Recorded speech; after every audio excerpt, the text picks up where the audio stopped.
من الأقوال الفرنسية في التسامح: أن تسامح يعني أن تطلق سراح السجين لتكتشف فيما بعد أنك أنت كنت ذلك السجين.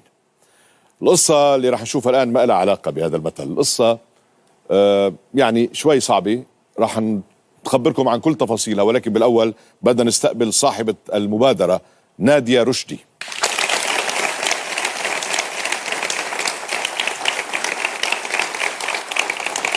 أهلا بنادية، تفضلي. شو أخبارك نادية؟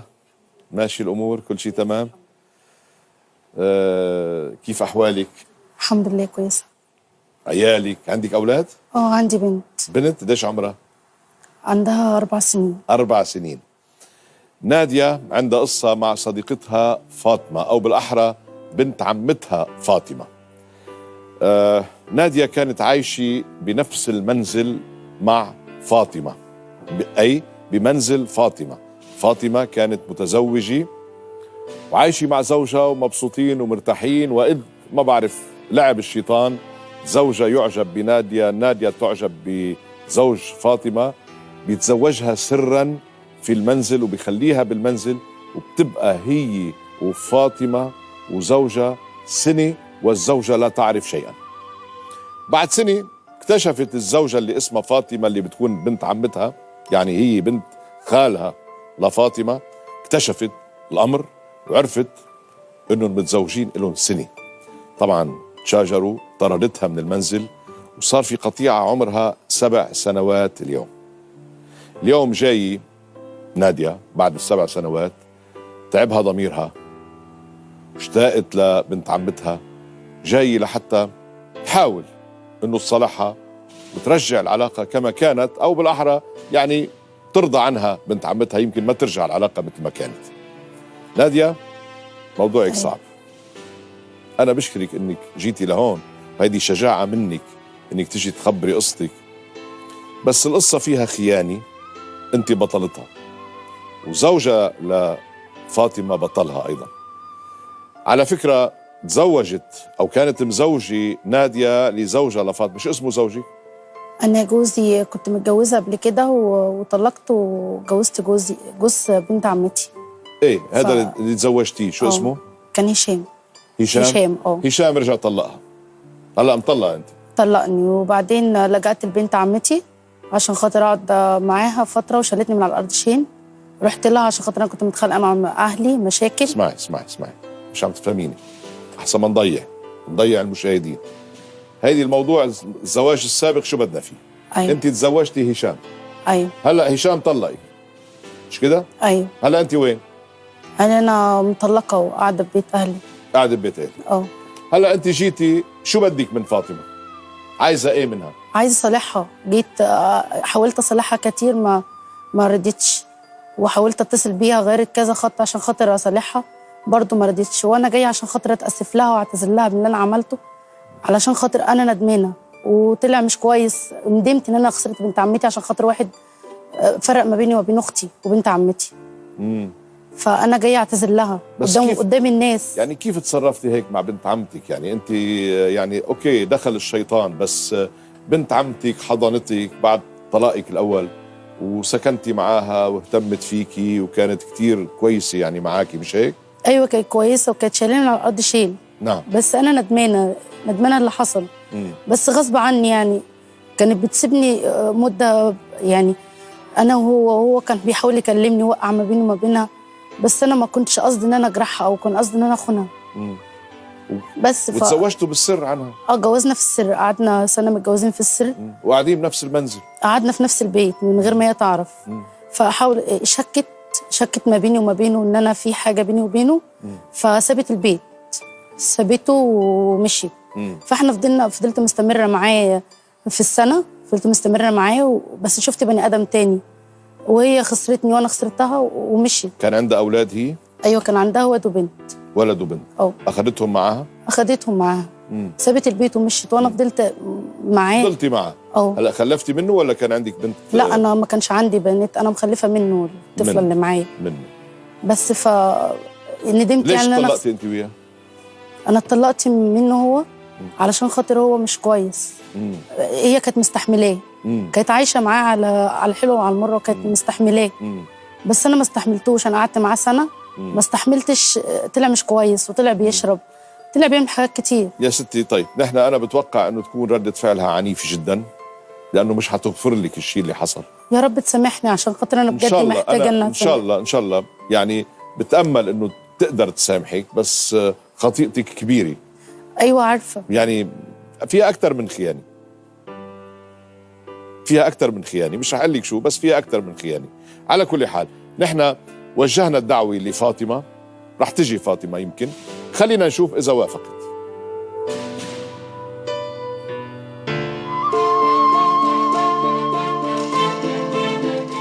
اهلا استاذ جورج، احنا دلوقتي رايحين المقطم عشان نسلم دعوه الحضور لاستاذه فاطمه جمعه.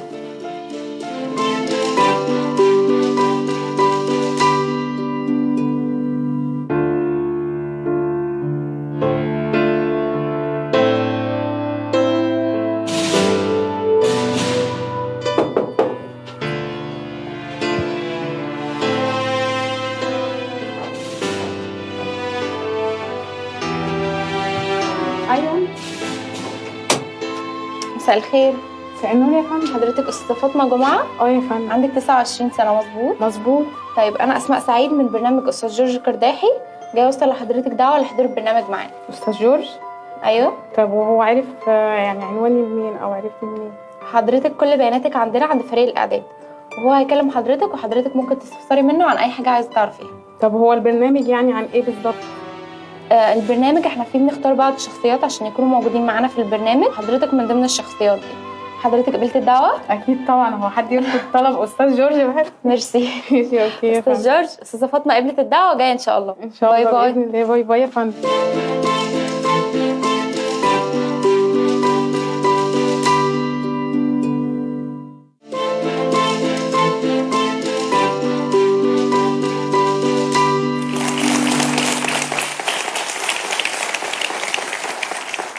القصة اللي معنا فيها خيانة كتير. في معنا نادية اجت بدها تصالح بنت عمتها بعد ما افترقوا لهم 7 سنوات، لأنه نادية كانت عايشة مع فاطمة بنفس المنزل.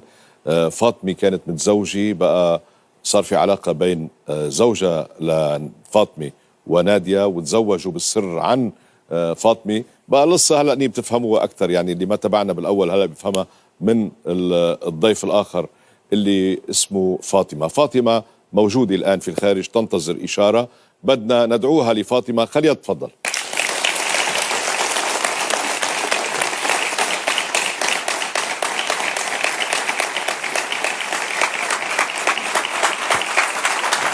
أهلا بفاطمة. أهلا يا فاطمة، كيفك حبيبتي؟ تفضلي تفضلي فاطمة. شكرا. أنا أول شيء بدي أتشكرك على تعليقك لما أخذت الدعوة. ميرسي، ربنا مش يخليك. قادرة إلا بدك تيجي. طبعا اكيد. ما سألتي شوفي، ما سألتي. أهلا وسهلا فيك. اهلا وسهلا حضرتك. طمنيني عن أوضاعك، عن أخبارك. طب سوري، ينفع اقعد وحضرتك واقف؟ يعني مش قادره. ايه؟ لا بقعد أنا، خليك. رح أقعد. هنا رح بقعد.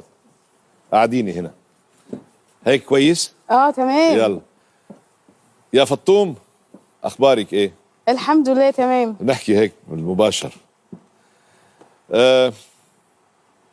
شو عندك أولاد؟ عندي ولد وبنت. قديش عمرهم؟ وعيد حنين 6 سنين، وعيد 1.5 سنة. ما شاء الله، 1.5 سنة. الحمد لله. قديش إلك أنت منفصلة عن زوجك؟ لا هو انا كنت متجوزه ومنفصله بقالي 6 سنين، بس اتجوزت تاني بقالي 3 سنين يمكن. طيب بس انت عندك حنين من اول زواج؟ يا فندم. ايوه. وعيد من الثاني؟ الله يخليهم. ربنا يخليك. ومبسوطه انت، واضح انك منوره. طبعا اكيد حد يشوف حضرتك مش هينور. الله يخليكي. لا انا اتشرفت بدعوه حضرتك والله. تسلم يا حبيبه قلبي. ليكي انا دعوتك بس بناء على طلب شخص اخر، هو حب يدعيكي. شخص تاني؟ ايه من حضرتك يعني؟ انا واسطه. تمام. واسطه خير ان شاء الله. ان شاء الله باذن الله. وبدي اياكي تضلك مبتسمي مهما كان الحال. ان شاء الله باذن الله. بقدر اطلب منك هالشيء؟ واكيد انا هشوف حضرتك ايا تكن المفاجاه، بدي اياكي تضلي مبتسمه. حضرتك ما وترتني تزعليش. كده ايا تكن مفاجأة. ما تزعليش لا. وما تزعليش مني. لا اكيد ان شاء الله باذن الله. طيب بتطلعي بالشاشه بتشوفي مين دعاكي.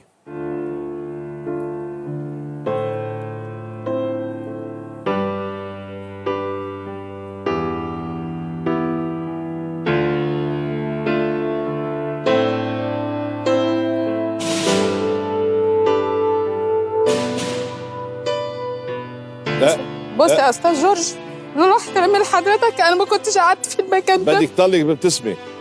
معلش يا استاذ جورج، انا متاسفه لحضرتك. انا متاسف فاطمه، لا وانا من خلالك انت بدي اتاسف لانه في ناس بفاجئهم احيانا مفاجآت غير ساره. انا مش قادر يا استاذ بس جورج اقعد اكتر من كده. انا متاسفه لحضرتك. انت ضيفتي انا فاطمه. كفايه ان انا فرحانه انت فرحانه. ان هتبقي انا فرحانه. قابلتك بس. ليكي فطوم، نحن عرفنا القصه. لا يا استاذ جورج، حضرتك مش حاسس باللي انا فيه. لا ما خلاص صار وراكي ده، ما صارش وراكي. ما شاء الله صار عندك زوج جديد وعندك ولد جديد، عندك عيد وخلاص ذاك الماضي. هيدي الست بس لخبرك قصتها. اسمعني يا استاذ جورج. نعم. انا نعم ابني دلوقتي عامل عمليه على فكره، عنده تضخم على الكلى. هو فوق معايا وجايباه عيد. وعامل عمليه. عيد. ومركب خراطيم. انا لو اعرف ان حضرتك دايني عشان خاطر انا ما كنتش اكيد. والله طيب خلص ما تبكي مش هنتاخر عليكي خلص. ليكي بس رفعا لاي عتب بعتت لك رساله راح بقرا لك اياها. يا ام عيد بعتت لك هالرساله، اسمعيها وبعدين انت تصرفي. انا مش حاقصرك اكثر، وانا انبسطت فرحت اني شفتك. وبتقلك اختي الغاليه فاطمه، ما عنديش كلام كتير قوله، بصراحه مش عارفه اودي وشي منك فين. فتحتي لي بيتك وقت ما احتجتلك، وقفتي جنبي لما ما حدش وقف جنبي، وانا ما صمتكيش بعد كل ده. انا عارفه انك شايله مني عشان خربتلك بيتك، بس الحمد لله ربنا عوضك، فتحتي بيت تاني، واللي انا اخدته منك راح، وبيتي انا هو اللي اتخرب. اللي جرالي ده عشان انا ظلمتك، وانا راضيه بيه كله، وراضيه باي حاجه تطلبيها مني، بس عايزه منك حاجه واحده، وحياه الايام الحلوه اللي قضيناها سوا، وبحق العيش والملح خلينا نرجع اصحاب وحبايب زي زمان، عشان انت وحشاني ونفسي تسامحيني، والمسامح كريم. بكل بساطه ومن دون ما نلف وندور، القصه بنعرفها كلها. تسمعني يا استاذ والست اللي عملته معاكي. طب تسمعني؟ ايه اتفضل. هو كلام جميل، بس دي ممثله بارعه على فكره. خلاص دي يعني لا، دي قمه في الاقناع. يعني انا مش هقدر اقول لحضرتك. انا ما اقنعتني. لا بس على فكره هو اللي اتكسر عمره ما يتصلح. اصلي هي انا مش قصه راجل، يعني القصه معايا مش قصه راجل. انت انا مش بعتبرك اختي، انت فعلا اختي. ليه طيب؟ ليه هدمتي بيتي وخليتي دلوقتي معايا طفله من الاولاني عايشه من غير اب، يعني يعتبر يتيمه وهي عايشه. ما بتشوفش ما بتشوفش بيا؟ لا لا لا لا ما بتشوف. لا، ولا هو يسأل عنه. مش هينفع، لان دي من دمي. ازاي يعني من دمي مصحي مش قادرة. مصحي دموعك خلص. ايه مش هينفع. شو اللي مش هينفع؟ اللي اتكسر عمره بيتصلح، بيرجع زي ما كان. انا مش حضغط عليكي ابدا من البدايه. في حاجه بترجع زي ما كانت. هي جايه تطلب منك السماح، مستعده انت انا تسامحيها؟ مش عرفني ان هي بتمثل، يعني ان هي طيب جايه. تفضلي ناديه احكي لها يا فاطمه موجوده، خمتيها وطعنتيها بظهرها، وتفضلي احكي لها. وهي الست قلبها طيب بين واضح. شرفي. معلش يا فاطمه انا اسف، انا جيت لي قدام الناس عشان اصالحك. معلش. شو معلش؟ انا عارفه ان انا خسرت، خربتي لها بيتها. معلش. بس هو والله هو اللي عمل فرق بيني وما بينك، وانت مش بنت عمتي بس. لا الراجل بصي طبيعته عينيه زيغه، لكن انت ليه؟ انا كان نفسي من زمان اشوفك. انت بتوحشيني، بس بتوحشيني البني ادمه اللي انا كنت عايشه معاها قبل كده، مش البني ادمه اللي وجعتني. انا جوايا وجع كبير وربنا ما قادره. لا والله يا استاذ جورج، انا لولا ان انا عليك عليا ما تزعليش. عمهلي معلش. فاطمه انا قلبي وجعني يا استاذ جورج بالله هلا عليك. لا مش روقي شويه يا شيخه، روقي شويه، روقي شويه. طب ممكن بق ميه بس؟ بق ميه، جيبوا لنا ميه اذا بتريدوا. يلا بق ميه هلا جيبوا لي. احكي يا فاطمه يا ناديه. يا فاطمه انا اسفه، بس هو اللي فرق بيني وبينك، وهو طلع مش كويس. للاسف خسرتك عشانه. يعني لو طلع كويس كنت بعدك عايشه معاه وانا لا، يعني وهي طلقت. طلقت وراحت. لا هي لو كانت كملت معايا يا استاذ جورج ما كانتش قالت كده. بس عارف، صدقني. انا بشكرك يا ناديه. عارفه بشكرك ليه؟ لان انت طلعتيني من الوحل اللي انا كنت فيه. انا دلوقتي عايشه حياه كويسه وربنا عوض عليا خير. عارفه ليه؟ عشان ما افتريتش. انا معلش. ما افتريتش عليكي ولا عليه. انت لما دعتيني وقلت انا دلوقتي زعلانه وعايزه بيت ومحتاجه بيت، ما استكترتش عليكي بيتي.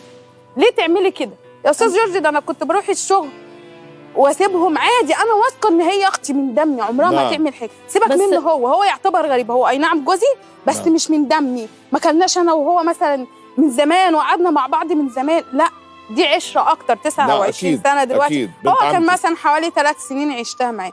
فانهي العشره على قد الحب اللي انا كنت بحبه لها، على قد الوجع. وسأتي معلش. فيها. انا موجوعه. انا ما حدش هيحس باللي انا فيه ده. كل الناس قالت لي ما تدخلهاش بيتك، مش هتنفع، ما تقعدهاش معاك. اقول لهم لا، ده اختي. انا كنت فاكره ان ده كله في الافلام والتمثيليات اللي نعم. بيحصل. نعم. لكن ان انا اعيش الواقع ده نعم. مش قادره اقول لك. ده ما بقتش خلاني عندي ثقه في حد خالص. انا مش عارفه اثق في حد، مش عارفه اعيش اتاقلم. انا حتى جيراني دلوقتي ما بحبش اصاحب حد ولا حتى ادخل حتى اي حد عندي. علمتي. اتعلمت. ده انا اتضربت بالكرباج. اقوى من الكرباج. درس كبير وقوي. طب قول لي بقى ازاي دلوقتي اتعامل معاها؟ يا استاذ جورج. هقول لك قول لي هقول يا لك أستاذ ازاي. جورج. هتلاقي حل عند حضرتك يعني؟ ايه عندي حل.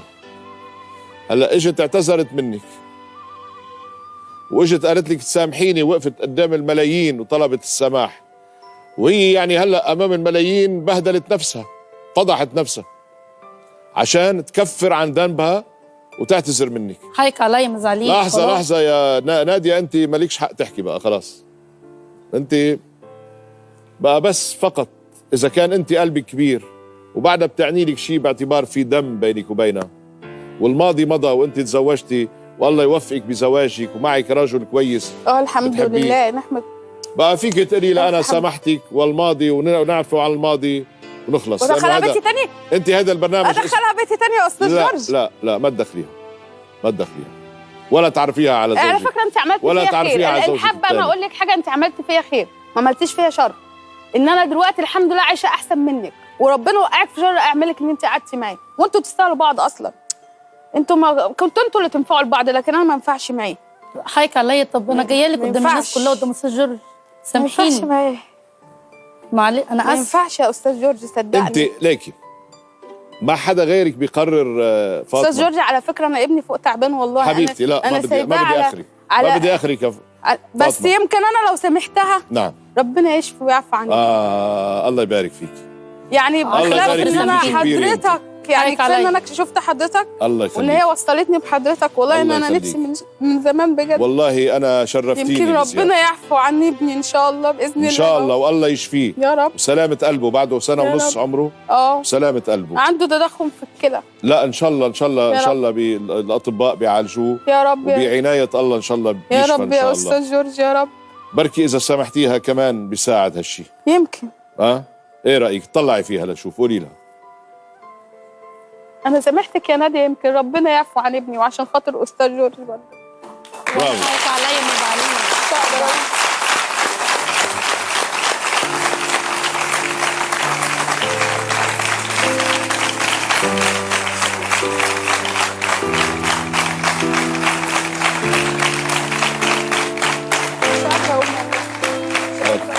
خلص سلم عليكي خلاص. تعال.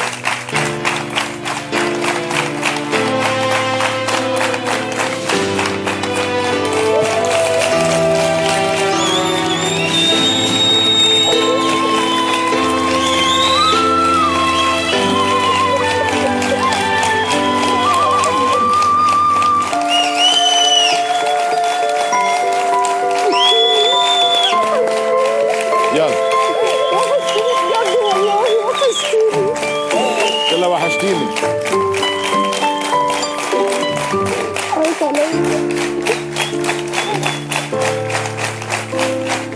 طيب نادية، ليكي فاطمة، أنا بعتقد نادية كمان تعلمت درس، ان شاء الله. درس قاسي بالنسبة لها كمان. ان شاء الله. وهلا اليوم أنت بإنك سمحتيها علمتيها درس أكبر، الحمد لله. علمتيها درس أكبر بالأخلاق، بالمحبة وبالعاطفة وبكبر الروح والقلب. ربنا يخليك يا استاذ. والله يشفي لك ابنك، يا رب. وبشكرك أنا عن محبتك. يا رب. الحمد لله. وأنا يا نادية بشكرك كمان على ثقتك فينا. أنا ما كنت متوقع إنه تسامحك حقيقة. الحمد لله انا سامحتني. سامحتك بس خلاص. انا اسفه مش وانت هعمل كده اتعلمتي. تاني معلش. عارف يا استاذ جورج، الزمن بتاعنا ده الطيبه فيه وجع، يعني كل ما تبقى طيب كل ما الأزمنة. تتوجع اكتر. هو اللي قلبه طيب بيتعذب أكتر من ما غيره. هو المشكله في كده يعني. يلا ما تخليش قلبك طيب كتير أنت كمان. ده هبل مش. ما هبل، ما تهبل خلاص، يعني تعلمتي مش هيك؟ يلا يا رب. نادية شكرا. يلا تفضلوا. نطلع مع بعض يا استاذ جورج. ايه تفضلوا تفضلوا.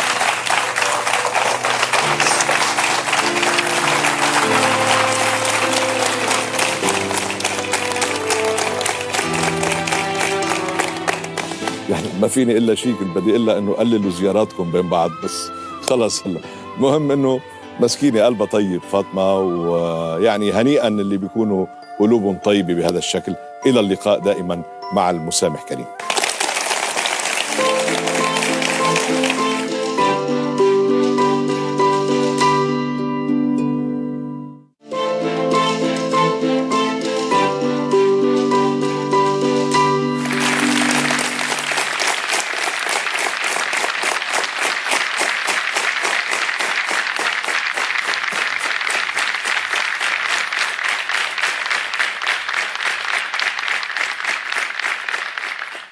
الشكر دائما لكم لمتابعة برنامج المسامح كريم. يقول الفيلسوف والكاتب اللبناني ميخائيل نعيمة: محبة لا تغفر تعيش باسم مستعار. يعني هيدا الشعار الكبير لبرنامجنا المسامح كريم. القصة اللي بين ايدينا الآن هي قصة شابين عراقيين اختلفوا على فتاة أو يمكن أكثر من هيك. رح نعرف كل تفاصيل القصة، ولكن بعد ما نستقبل صاحب الدعوة سيف النعيمي.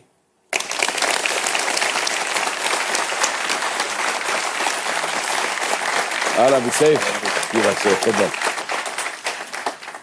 سيف انت من العراق؟ اي نعم. عندك قصة مع احمد الراوي. اي نعم. زميلك في الدراسة. اي صديق طفولة. صديقك، أي صديق نعم. طفولة. بقى انت جاي تعتذر له، جاي ترجع الصداقة انت وياه. ان شاء الله اتمنى. خليني يعني. بس هيك اروي باختصار قصتك، لانه قصتكم لطيفة مش كثير صعبة. هي قصة صديقين كانوا بالجامعة سوا. صديقه لسيف اسمه أحمد كان مرتبط بفتاة ويمكن وعدها بالزواج إلى ما هنالك. بقى في السنة الثالثة من الجامعة تعرف أحمد على فتاة أخرى زميلته في الجامعة. ظاهر صار في شوية استلطاف بين بعضهم. ما بعرف شو اللي زعجه لسيف. بقى يمكن سيف ما حب إنه أحمد يترك الفتاة اللي مرتبط فيها من زمان. المهم انه صار في تحريض من الفتاة الجديدة، قالت له لأحمد انه سيف عم بيغازلني، عم بيتحرش فيني. اختلفوا الشباب بين بعض، تضاربوا، صار في مشكلة كبير، صار في قطيعة بين بعضهم. القطيعة الآن عمرها 2.5 سنين. بالضبط. سيف نعم. شو دخلك انت؟ احب مصلحة صديقي، يعني عشان مصلحته. انت مصلحة صديقة ولا مصلحة الفتاة الأولى اللي كان مرتبط فيها؟ لا، مصلحة صديقي اولا طبعا. نعم. نعم. خبرنا هيك، اختصر لنا القصة. يعني حسيت ان البنت مش من مستواه، يعني مش من مستوى اني ارتبط فيها. بنت الجريدة اللي عم يعشقها. ثانيا انه هو مرتبط في بنت من بلده، يعني نعم. الفكرة بس. الفتاة الثانية مش من بلده؟ لا، من بلد ثاني، يعني دولة عربية ثانية. دولة عربية نعم. ثانية. وكيف صار الحوار بينك وبينه، وليش وصلتوا انه تتضاربوا مع بعض؟ من السبب من البنت الثانية اللي هي الجديدة. ايه. يعني حاولت توقع بيني وبينها مشكلة، سوت إيه. مشكلة. بس يعني في أشياء إنه يعني تحاول تزرع بيننا مشاكل وكلام ما قلتها بينهم. حاولت بهالسنتين ونص انك كثير تتواصل حاولت معه؟ كثير. واحمد رافض ابدا. يعني إن- حذفك من بالضبط. من حياته. من يعني من حاولت اتصل به من ناس ثانيين، صعب يعني ما قدرت اوصل له. ما قدرت؟ لا. ابدا. انتوا وين موجودين؟ يعني ندرس في مصر. في مصر، عم أي نعم. تدرسوا في مصر. انت شو عم تدرس؟ كنت بكالوريوس يوم كنت مع احمد. بكالوريوس شو؟ بكالوريوس سياسه. سياسه. سياسه واحمد اداره واقتصاد. اداره واقتصاد. أي. خلصت؟ انا خلصت يعني. واحمد؟ خلص وكمل ماجستير في مصر. اها، وباقيين هنا. طيب يا سيدي، نحن وجهنا الدعوه لاحمد ان شاء الله. بناء على طلبك. خلينا نشوف كيف تلقى هالدعوه.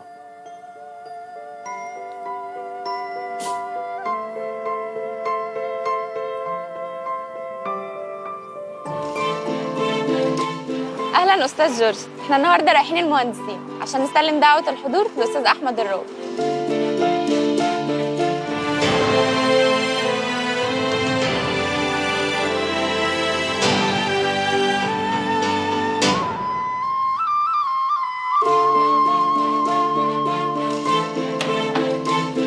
مساء الخير. صالون.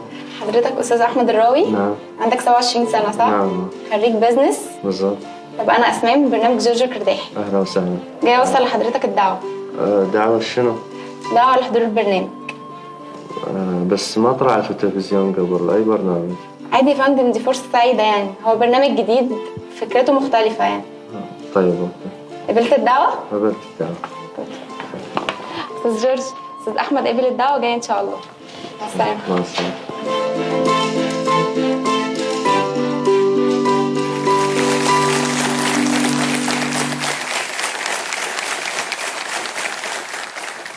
تعودنا بهالبرنامج انه تمرق معنا قصص كبيره، قصص مؤثره، قصص بتبكي، وفي قصص كمان هيك لطيفه خفيفه. انما اثنين نحن بحاجه لهم، لانه بكل قصه في رساله الى مجتمعاتنا. القصه اللي معنا اليوم واللي رويناها قبل الفاصل هي قصه سيف واحمد، اصدقاء في الجامعه. احمد كان مرتبط بفتاه، ثم بالجامعه تعرف على فتاه اخرى، وصديقه سيف قال لمصلحته حب انه يبقى مع الاولى وما يعاشر الثانيه، ومش عارف صار في خلاف بين بعضهم، تضاربوا، صار في قطيعه عمرها 2.5 سنين. يعني هالقصه على بساطتها تعطينا اهميه، تعطينا يعني فكره عن اهميه الصداقه، وانه ما لازم اي شيء يفرق بين الاصدقاء. سيف دعا لاحمد، احمد قبل الدعوه، واحمد صار بالخارج بالانتظار. بدنا نرحب بالاخ احمد.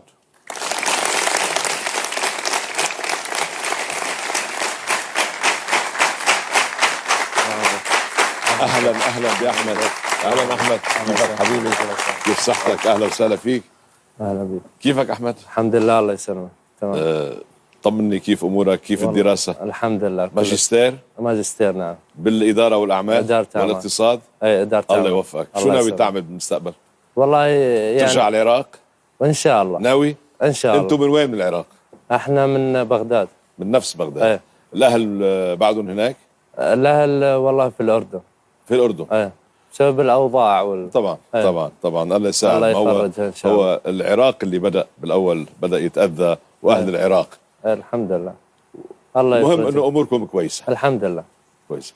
يمكن عم تتساءل ليش دعوتك الى هالبرنامج؟ هو اي والله يعني انا متفاجئ. هل يعني سبق شفت لك شي حلقه من حلقات مسامح كريم؟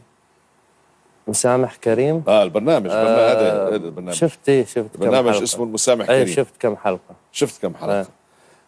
تخيلت انه مين ممكن يكون موجه لك الدعوه؟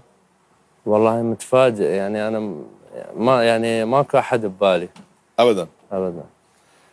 مش مفكر مثلا بشي فتاه زعلها، صار شيء انت وياها،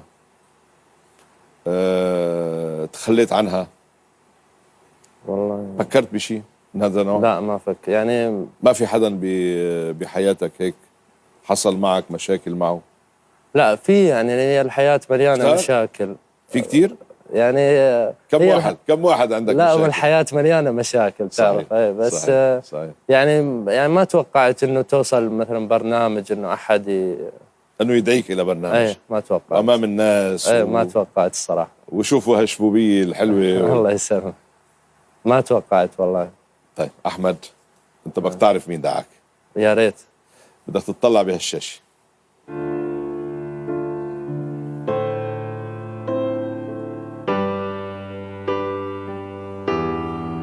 جابه هذا هنا، جابه هذا استاذ جورج.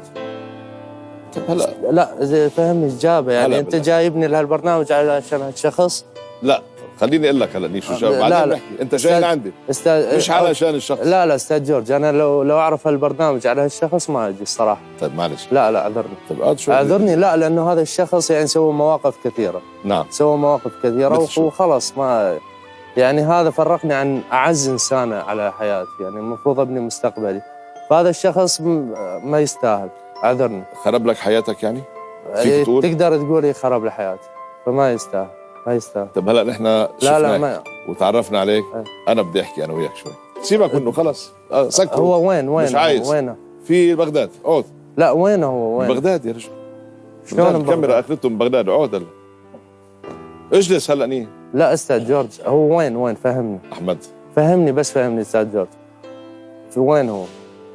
لانه هذا الشخص خي عارف انا القصه كلها بعرفها، كلها بعرفها، ما تحكي لي. اقعد شوي بدي احكي انا وياك، بعدين بتمشي. ولو ما لحقت توصل بدك تمشي. اقعد شوي. استاذ جورج اعذرني. خي اقعد شوي. اعذرني انت عزيز علي وانت شخصيه، بس اعذرني. لا انا الشخص. لا اعذرني. لا انت بس انت شاب أعذرني. جامعي ومثقف اكيد وماجستير. انت على راسي. انا عم بقول لك اقعد انت على شوي راسي، بدي... بس هذا الشخص يا لا اخي أعذرني. خلص سير لا، انا بدي احكي انا وياك. بدنا نحكي بامور العراق. اقعد شوي. استاذ جورج يعني عشان خاطر اعز شيء عندك، بس انا هذا الشخص طب خلص خلص يا اخي انسى، مش حنحكي فيه. بدنا نحكي بغير شيء. بدك تحكي بغير شيء ولا لا؟ اقعد نشوف اللي قصة هالبنت اللي تركتها. في قصة تانية هلا، قصة البنت اللي تركتها. قصة البنت اللي تركتها راحت خلاص؟ راحت إيه. قديش إلكم ما شفتوا بعض؟ تقريبا سنتين ونص 3 سنين. ولا في اتصال انت وياه؟ ولا في اتصال. ما حاولت؟ وكلها بسبب هالشخص. يا خيي بسبب هالشخص. ما في ناس كثير يا سيدي سيئين لا. بيأذوا الناس مجانا، بس ماشي الحال. هلا قل لي شغلي، ما عاد تواصلت معه عليه اذا في حب انت وياها؟ لانه هذا الشخص ما خلى شيء. ما خلى شيء. ليه؟ ما خلى شيء، يعني خرب كل شيء. طب هلا انت عم تحكي عنه مش انا ما بدي احكي عنه. انت عم ترجع تدخل هذا الشخص. قل لي الفتاة وين صارت؟ تزوجت؟ ما اعرف شيء عنها. اتصلت فيها في واتساب في ايميل حاولت ما في يعني ولا ما جاوبتك؟ مقطوع الاتصال. نعم. بس خليني اقول لك شيء يعني بس اعطيه فرصه بس يعبر لك عن شعوره. لا من دون ما تشوفه. لا من دون ما تشوفه. لا استاذ جورج. هلا هو بعث لك رساله. لا راح بقرا لك اياها. استاذ جورج الله يخليك يعني بقرا لك اياها. خير انت راح تتعب شيء. لانه انا راح بقراها. لانه انا ما اريد اتنرفز قدام لا مش حتنرفز. ما بتنرفز انت عيوق وشاب طيب، مش حتنرفز. روق شوي. بيقول لك صديق عمري احمد، قبل ان تغضب الم تسال نفسك ما الذي ساستفيده من افساد حياه اعز اصدقائي؟ الم نكن اعز اصدقاء يا اخي؟ هل صدقت انت بيقول لك ان صديقك قد يحاول خطف فتاة منك؟ وهل فكرت للحظة قبل أن تصدق أني قد أرغب في إنهاء علاقتك بحبيبتك؟ لو لم أكن مهتما بك وبأمرك ما كنت أدخلت نفسي في الأمر، ولكني كنت مقتنعا أن هذه الصداقة تحتم علي أن أحاول إعادتك لرشدك. ربما أكون قد أخطأت، وكان يجب أن أواجهك بوضوح أو أن أخبرك بما أنوي فعله، لكن عذري الوحيد أني كنت أبحث عن الأفضل لك، ليس من وجهة نظري فحسب، بل من وجهة نظرك التي أعرفها بحكم عشرتنا الطويلة. الدنيا تدور يا صديقي، ولا شيء يدوم سوى صديق يخاف على صديقه. لا استاذ جورج هذا كلام تلاقي عنده مصلحة. اسمع يا بابا، خليني أكمل. هو عم بيحكي، أنت اسمعه. ما بيننا كان كبيرا وسيبقى كبيرا، وحبي لك ليس محل شك، وأنت أكثر من يعلم ذلك. أحمد، أنا سيف، صديقك القديم الذي لا يستغني عنك ولا يريد أبدا أن يضرك، فافتح قلبك لي وكن متأكدا أني سأبقى دوما بجوارك وسأظل وفيا لصداقتنا. وسامحني يا أحمد، والمسامح كريم. بس هتلاقي عنده مصلحة صدقني. ليه المصلحة؟ شو تلاقي المصلحة؟ عنده، ما أدري، تلاقي عنده مصلحة. مستحيل هذا الكلام من قلبه. مصلحة مادية أحمد؟ لا، مو ما أدري، يمكن. طيب ليك أنا بدي أسألك سؤال بس، يعني نحن كهيك شباب عم نحكي، هل سمعت له وجهة نظره؟ ما أريد أسمع. لا، هاي خلاص، هذا مقتنع. تصدر حكم إعدام على واحد ما بتسمع وجهة نظره؟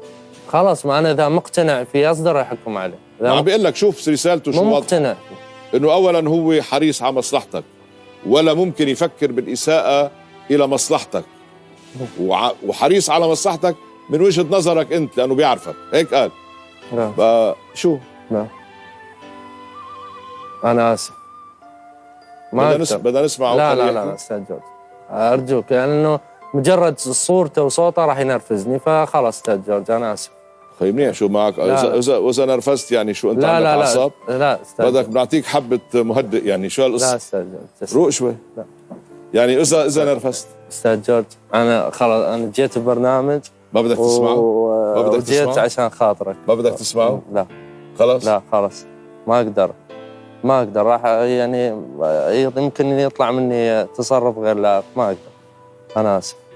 أنا واثق من أعصابك، ما راح يطلع منك تصرف غير لائق. لا، أنا آسف أستاذ، لأنه هالشخص خلاص ما يعني لي شيء. طيب أنا آسف. لا تنسى. يعني شو بدي أقول لك؟ بدي أقول لك الله يوفقك. الله يسلمك. ويا ريت إذا كان في مجال، يا ريت. لا نحن خلص. طيب يلا، مع السلامة. ما بدك تسمعوا؟ أبدا؟ خلص؟ أبدا. طيب يلا، الله معك. ماشي.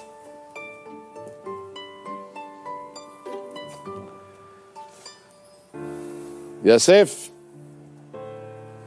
شكلك أذيته كثير لأحمد. حاولت بس أكثر من هيك ما فيني، يعني شو بربطه بخليه هون قاعد. الله يسلمك. ايه شفت؟ زعلان منك كثير حقا. على كل حال ليست نهاية الدنيا. لا طبعا، نحاول بعد إن شاء الله. حاول لما تطلع من الاستوديو، حاول بالحياة إذا كنت فعلا حريص وضنين على هذا الصديق، حاول إنه تتواصل معه وإنت منك لإله، من دون ناس ومن دون جمهور ومن دون كاميرات واستوديوهات وغيره، إنك تتواصل معه إن شاء الله وتوضح له وجهة نظرك. أنا بدي أتشكرك على ثقتك، عذرنا ما توفقنا، ما نجحنا، بس إن شاء الله أنت بتنجح بالمستقبل. الله معك. مع السلامة.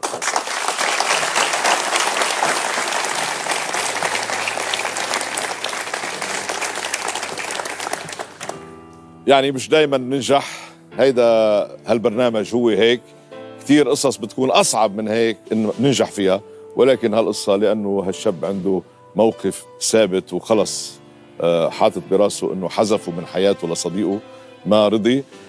على كل حال إن شاء الله بقصص تانية بنقدر نصلح ذات البين بين الفريقين، وإن شاء الله بالحياة هن بيصلحوا كمان. إلى اللقاء في قصص جديدة مع المسامح كريم.